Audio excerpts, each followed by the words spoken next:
Do you want to speak English faster, but whenever you try, it feels like you are overthinking every single word and you sound stiff and unnatural? In this video, I will show you how to speak English faster, avoiding 3 common mistakes while learning English. By the end of the video, you will learn 3 new phrases that will make you sound a little bit more natural.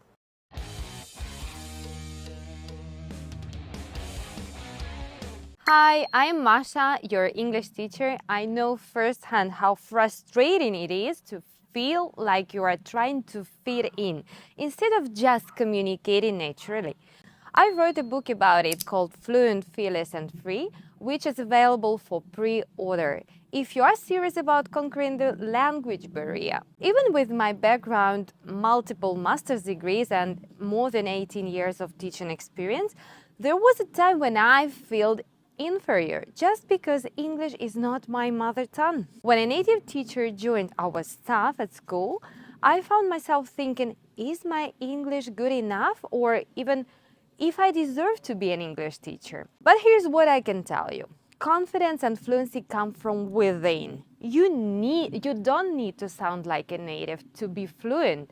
What matters is how clear and authentic you are. And if you wonder why you understand English and still struggle to speak it, here is my next video about this. There is a big difference between learning English to sound like a native speaker, to be accepted, and feeling like you need to change your accent to avoid feeling inferior, versus learning from native speakers to improve your comprehension and gain fluency and even communicate better your thoughts. Many learners need to sound like a native speaker to be considered fluent. I don't buy it.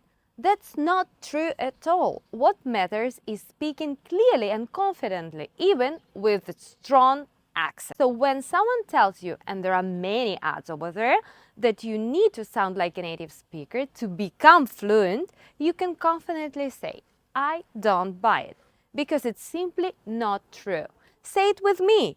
I don't buy it. That's it.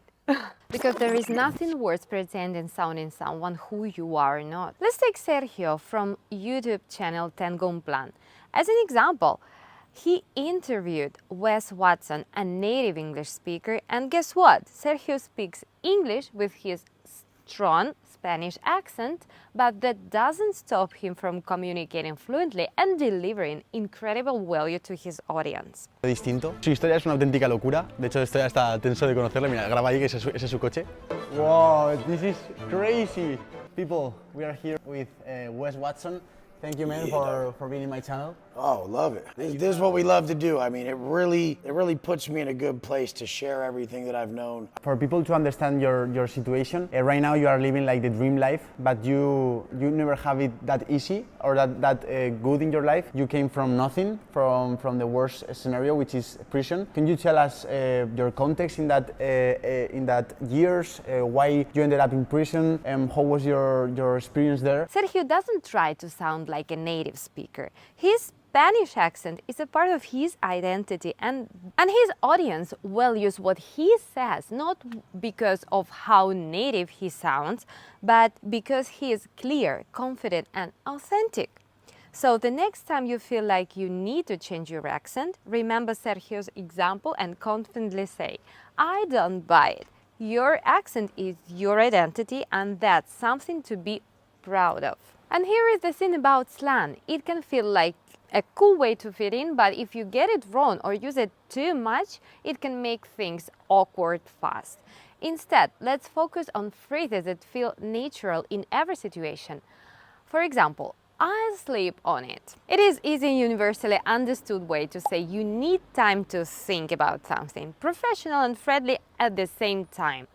Say someone offers you a project and you are unsure. Instead of, I don't know, let me think, you can say, thanks for the offer, I'll sleep on it and get back to you as soon as possible. Another one can be, imagine someone invites you to an event, and instead of explaining why you don't want to go, you just say, it's not my cup of tea. And this phrase politely says no, without feeling pressured to go into detail.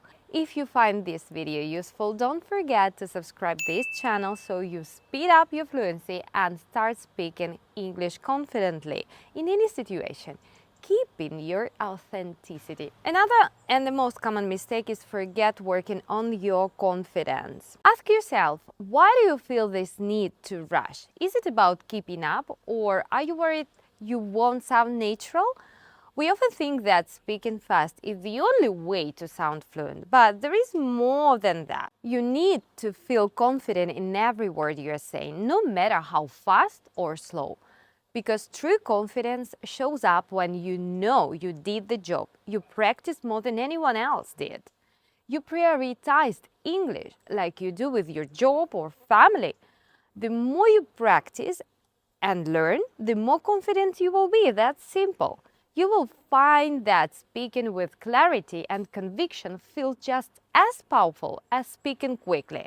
In fact, it can make you stand out even more. You are in an important meeting and you need to share your ideas convincingly.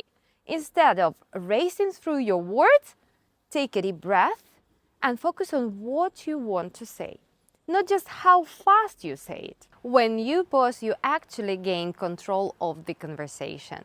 This technique is used by native speakers, especially in public speaking or professional settings, to make their words more impactful. Try this next time you are practicing. Say a sentence, then pause. And remember about Sergio from the Channel Tengon Plan? He doesn't try to hide his Spanish accent when interviewing English speakers, yet he communicates powerfully. Follow his example. It's not his accent that people tune in for, it's his authenticity. He connects by being himself. Do the same.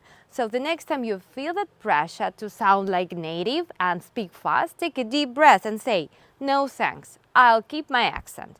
Because that's what makes you unique. And drop the comment below, what's one phrase you are excited to try out your next conversation? Ready for the quiz? The first sentence is, I need time to make a decision, so I'll...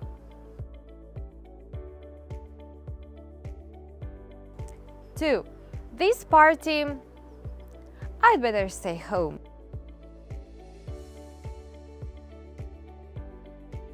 If you don't believe what someone is saying, which phrase fits best? I don't believe you, you must be kidding, or I don't buy it.